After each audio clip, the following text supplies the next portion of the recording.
Bismillahirrahmanirrahim. Assalamualaikum warahmatullahi wabarakatuh. Allahumma sholli ala Sayyidina Muhammad wa ala ali Sayyidina Muhammad. Rabbi shrah li sadri wa yassir li amri wahlul 'uqdatam min lisani yafqahul qawli.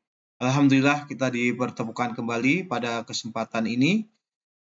Saya akan menjawab tentang beberapa pertanyaan seputar pengantar hukum Indonesia. Pertanyaan pertama, jelaskan pengertian dan sejarah pengantar hukum Indonesia.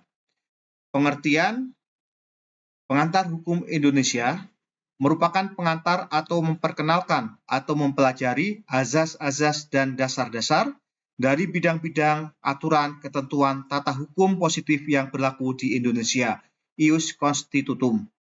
Sedangkan menurut para ahli, pertama, menurut Hartono Hadisuprapto, pengantar tata hukum Indonesia atau pengantar hukum Indonesia digunakan untuk mengantarkan setiap orang yang ingin mempelajari aturan-aturan yang sedang berlaku di Indonesia. Menurut Sudiman Kartohadiprojo, tata hukum Indonesia adalah hukum yang sekarang berlaku di Indonesia, bukan yang lampau dan tidak pula yang akan dicita-citakan di kemudian hari, ius constituendum. Menurut Yulis Tin Masriani, pengantar hukum Indonesia adalah mengantar atau memperkenalkan hukum yang berlaku sekarang di negara Republik Indonesia. Sedangkan sejarah pengantar hukum Indonesia, menurut Wahyu Sasongko dalam Sejarah Tata Hukum Indonesia, menerangkan bahwa sejarah tata hukum Indonesia itu terdiri dari tahap-tahap tertentu yang dikenal dengan periodisasi sejarah. Yang pertama, tata hukum Indonesia masa penjajahan. Tata hukum Indonesia masa penjajahan itu bercorak pluralistik yang ditandai dengan keragaman hukum yang berlaku bagi masyarakat. Adapun keragaman hukum yang dimaksud yakni hukum adat dan hukum Islam. Hukum adat dan hukum Islam ini memiliki kedudukan yang setara dan berlaku secara bersamaan dan atau berdampingan sesuai dengan bidang dan yurisdiksi keduanya. Kedua, tata hukum Indonesia masa penjajahan Belanda. Arah politik hukum yang dijalankan pemerintah Belanda adalah menerapkan sejumlah prinsip seperti kodifikasi, konkordinasi, anifikasi, dualisme, dan pluralisme hukum. Pada tahap awal, penggunaan hukum dan prinsipnya tersebut ditujukan untuk memenuhi kepentingan Belanda dengan menindas rakyat. Kemudian, dalam perkembangan selanjutnya, hukum tidak hanya digunakan sebagai sarana menindas, melainkan juga mencari keuntungan di masa ini. Merkantilisme terjadi. Hukum dalam periode ini merupakan saran, instrumen, dan alat dari pihak yang berkuasa. Selanjutnya adalah tata hukum Indonesia masa penjajahan Jepang. Masa penjajahan Jepang berlangsung dengan suasana perang, sehingga kondisinya bersifat darurat. Kedaruratan ini berdampak langsung pada situasi dan keadaan tata hukum politik hukum yang mengakibatkan kondisi yang kurang berkembang pada era ini, didominasi atau dikuasai oleh penguasa militer. Terkait tata hukum Indonesia berdasarkan Osamu Seirei, pemerintah Jepang menetapkan bahwa badan-badan pemerintahan dan kekuasaan pemerintahan terdahulu tetap diakui sah untuk sementara waktu, asalkan tidak bertentangan dengan pemerintahan militer. Perubahan signifikan yang dilakukan adalah membagi Indonesia ke dalam 3 wilayah militer. Nantinya bentuk peraturan akan disesuaikan dengan ketiga wilayah militer tersebut. Selain pembagian wilayah militer, perubahan tata hukum Indonesia paling signifikan di masa itu terletak pada perubahan peradilan. Di masa penjajahan Jepang, dualisme dalam tata peradilan dihapuskan. Dengan demikian, hanya ada satu sisi peradilan untuk semua golongan penduduk. Namun hal itu dikecualikan bagi orang Jepang. Yang selanjutnya, tata hukum Indonesia di masa kemerdekaan terbagi dalam 3 periode. Pertama, di masa Orde Lama. Tepatnya di awal kemerdekaan, pemerintahan didasarkan pada Undang-Undang Dasar 1945 semata. Jika dijabarkan sistem pemerintahan negara sebagaimana diterangkan dalam penjelasan Undang-Undang Dasar 1945. Sayangnya, Undang-Undang Dasar 1945 di awal kemerdekaan dinilai belum efektif. Pasalnya, pemerintah Indonesia masih dalam peralihan, kemudian lembaga dan peranata hukum masih belum tersedia, kemudian ada pula pengaruh Belanda yang berusaha untuk menjajah kembali. Yang kedua, pemerintah masa Orde Baru dipandang sebagai tindakan koreksional atas pelaksanaan Undang-Undang Dasar 1945 yang menyimpang di masa Orde Lama. Salah satu tindakan yang relevan dengan politik hukum adalah diterbitkannya ketetapan MPRS nomor 20 garis miring MPRS garing miring 1966. Ketentuan pasal 2 MPRS tersebut menyatakan bahwa sumber tertib hukum dan tata urutan peraturan perundang-undang berlaku bagi pelaksanaan Undang-Undang Dasar 1945 secara murni dan konsekuen. Dalam ketetapan MPR tersebut dicanangkan struktur secara komprehensif dengan menjadikan Pancasila sebagai sumber tertib hukum Indonesia. Dalam sumber tata hukum di Indonesia, Pancasila dijadikan sebagai sumber dari segala sumber hukum. Ketetapan MPS yang sama juga mengatur tata urutan peraturan. Ketiga, reformasi. Sejatinya dipandang sebagai tindakan koreksional terhadap pelanggaran Orde Baru yang ternyata menyimpang dari Konstitusi UUD 1945. Di era ini, suasana tata hukum Indonesia semakin banyak dan beragam. Hal itu dipengaruhi oleh kebutuhan rakyat atas hukum yang semakin meningkat, adanya kompleksitas persoalan dan target kerja DPR untuk menjalankan fungsi legislasi. Selain perubahan tata hukum Indonesia, politik hukum di masa reformasi ini juga ikut berubah. Perubahan mengarah kepada sistem hukum yang lebih terbuka dan demokratis.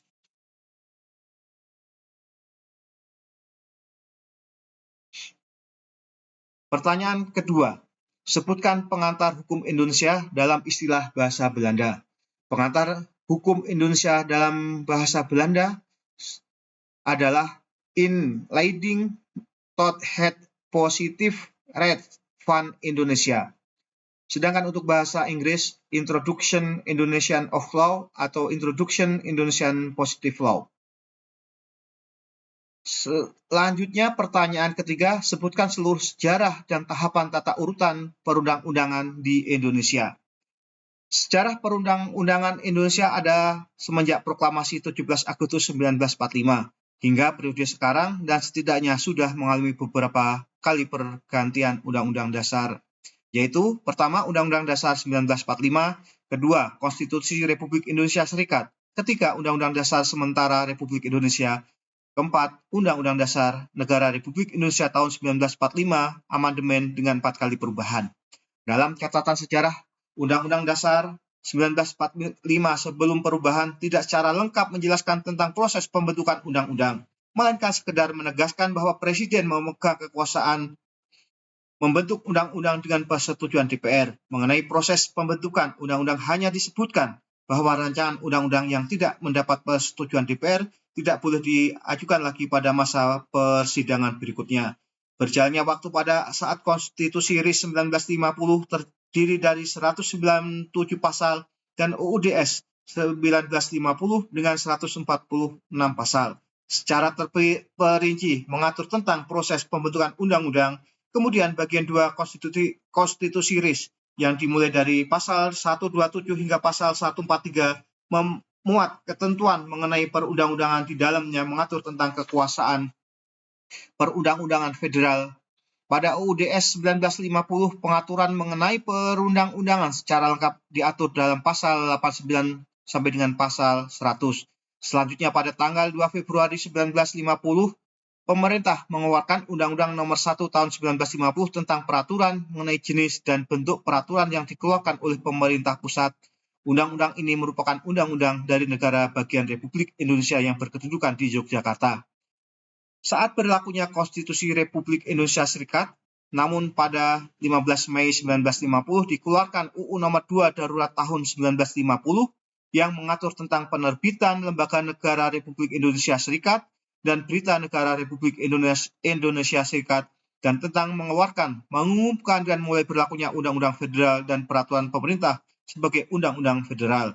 Setelah Konstitusi Republik Indonesia Serikat dinyatakan tidak lagi berlaku pada tanggal 15 Agustus tahun 1950, Presiden Republik Indonesia Serikat menyatakan bahwa semua mekanisme pembentukan undang-undang mengacu pada berbagai ketentuan yang terdapat dalam UUD sementara tahun 1950. Namun, setelah keluarnya dekret Presiden pada 5 Juli 1959 yang menyatakan tidak berlakunya Undang-Undang Dasar sementara tahun 1950 dan kembali ke Undang-Undang Dasar 1945, segala ketentuannya terkait dengan pembentukan undang-undang didasarkan pada aturan baik yang ditetapkan oleh Presiden maupun Dewan Perwakilan Rakyat Republik Indonesia melalui Peraturan Tata Tertib DPR RI, khususnya ketentuan yang mengatur tentang proses pembentukan undang-undang.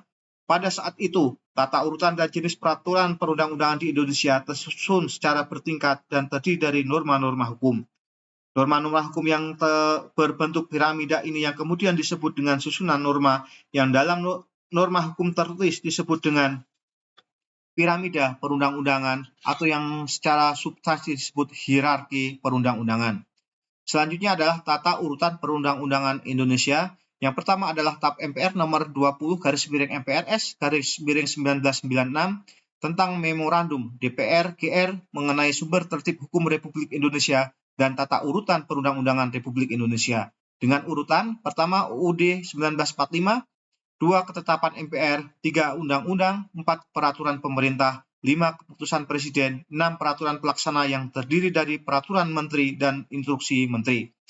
Ketentuan dalam TAP MPR ini sudah tidak berlaku. Selanjutnya adalah TAP MPR nomor 3 MPRS /2000 tentang sumber hukum dan tata urutan peraturan undang-undang. Berdasarkan ketetapan MPR tersebut, tata urutan peraturan perundang-undangan Republik Indonesia yaitu pertama UUD 1945, 2 TAP MPR, 3 Undang-Undang, 4 Peraturan Pemerintah Pengganti Undang-Undang, 5 Peraturan Pemerintah, 6 Keputusan Presiden, 7 Peraturan Daerah. Ketentuan dalam TAP MPR ini sudah tidak berlaku. Selanjutnya, Undang-Undang Nomor 10 Tahun 2004 tentang pembentukan peraturan perundang-undangan berdasarkan ketentuan jenis dan hierarki peraturan perundang-undangan Republik Indonesia adalah sebagai berikut. Pertama, Undang-Undang Dasar Negara Republik Indonesia tahun 1945. Kedua, Undang-Undang atau Peraturan Pemerintah Pengganti Undang-Undang. 3. Peraturan Pemerintah. 4. Peraturan Presiden. 5. Peraturan Daerah. Ketentuan dalam undang ini sudah tidak berlaku. Selanjutnya, Undang-Undang Nomor 12 Tahun 2011 tentang pembentukan peraturan perundang-undangan. Berdasarkan ketentuan dalam undang-undang ini, jenis dan hierarki peraturan perundang-undangan Republik Indonesia adalah sebagai berikut. 1. Undang-Undang Negara Republik Indonesia tahun 1945, 2. Ketentuan MPR, 3. Undang-undang atau peraturan pemerintah pengganti undang-undang, 4. Peraturan Presiden, 5. Peraturan daerah provinsi, 6. Peraturan daerah kabupaten kota. Selanjutnya adalah pertanyaan keempat, sebutkan dan jelaskan pengertian serta uraian materi yang saudara dapatkan, serta pahami dari seluruh kelompok yang sudah presentasi. Yang pertama adalah membahas tentang bidang hukum perdata. Hukum perdata ialah bagian dari hukum privat yang membahas tentang hubungan hukum antara individu atau badan hukum.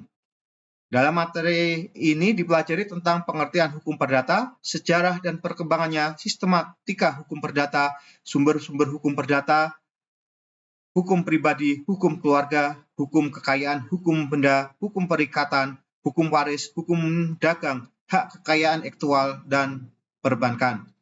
Kelompok 2 membahas tentang hukum pidana.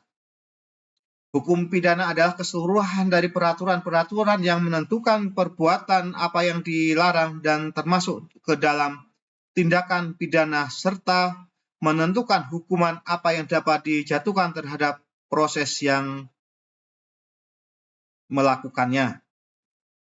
Dalam materi ini dipelajari tentang pengertian hukum pidana, sejarah dan perkembangannya, sumber-sumber hukum pidana, tujuan hukum pidana, pembagian hukum pidana, kejahatan dan pelanggaran, hukum bidang pidana Indonesia, kriminologi, hukum korupsi, hukum pidana, dan pidana anak dan hukum kesehatan. Kelompok 3 membahas tentang hukum tata negara. Hukum tata negara adalah cabang hukum yang mengatur struktur, fungsi, dan hubungan antar lembaga-lembaga pemerintah dalam suatu negara. Dalam materi ini dipelajari tentang pengertian hukum tata negara, sejarah dan perkembangannya, objek dan ruang lingkup hukum tata negara, sumber-sumber hukum tata negara, arti dan nilai dari sifat konstitusi, organ dan fungsi kekuasaan negara, HAM dan kewarganegaraan, pemilu, hukum konstitusi, hukum kelembagaan negara, dan hukum Pemda. Kelompok 4 membahas hukum adat. Hukum adat adalah sistem hukum yang berlaku di Indonesia yang bersumber dari nilai dan norma yang ada di tengah masyarakat. Dalam materi ini dipelajari tentang pengertian adat dan hukum adat, sejarah dan perkembangannya, sumber-sumber hukum adat, pembagian aturan hukum adat, jurisprudensi hakim tentang hukum adat, sistem kekeluargaan menurut hukum adat, dan sistem perkawinan serta kewarisan adat. Selanjutnya pertanyaan kelima, sebutkan dan jelaskan sebanyak-banyaknya istilah hukum yang saudara dapatkan selama mengikuti perkuliahan PHI, baik istilah asing atau istilah dalam bahasa Indonesia. Pertama adalah Officer van Justice atau jaksa, merupakan pejabat fungsional yang diberi wewenang oleh undang-undang untuk bertindak sebagai penuntut umum dan pelaksanaan putusan pengadilan yang telah memperoleh kekuatan hukum tetap serta wewenang lain berdasarkan undang-undang. Yang kedua, ingkrah, suatu putusan yang telah memperoleh kekuatan hukum tetap. Ketiga, advokasi, tindakan untuk mempermasalahkan suatu hal, ide atau topik tertentu. 4, advokat, orang yang berperan memberi jasa hukum baik di dalam maupun di luar yang memenuhi persyaratan berdasarkan ketentuan Undang-Undang Nomor 18 Tahun 2003 tentang advokat. Selanjutnya adalah kasasi, pembatalan putusan atas penetapan pengadilan dari semua lingkungan peradilan dalam tingkat peradilan terakhir. Selanjutnya kuasa hukum, pihak yang diberikan kewenangan untuk melaksanakan proses hukum di muka pengadilan. Selanjutnya adalah alibi, bukti bahwa tersangka berada di tempat lain pada saat perbuatan hukum terjadi.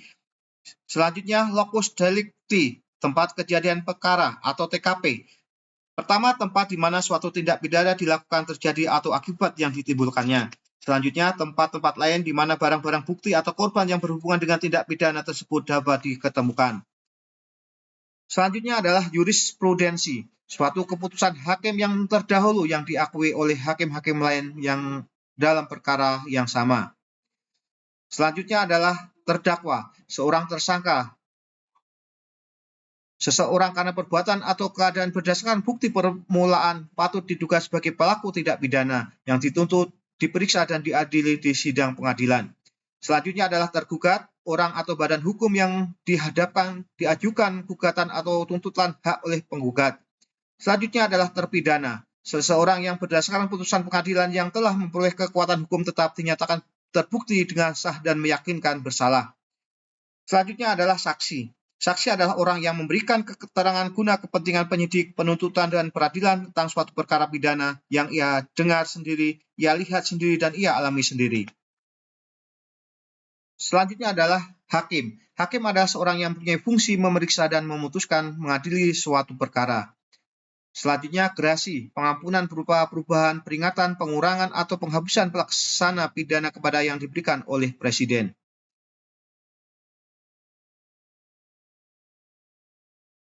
Alhamdulillah, demikian yang bisa saya jawab untuk kesempatan kali ini.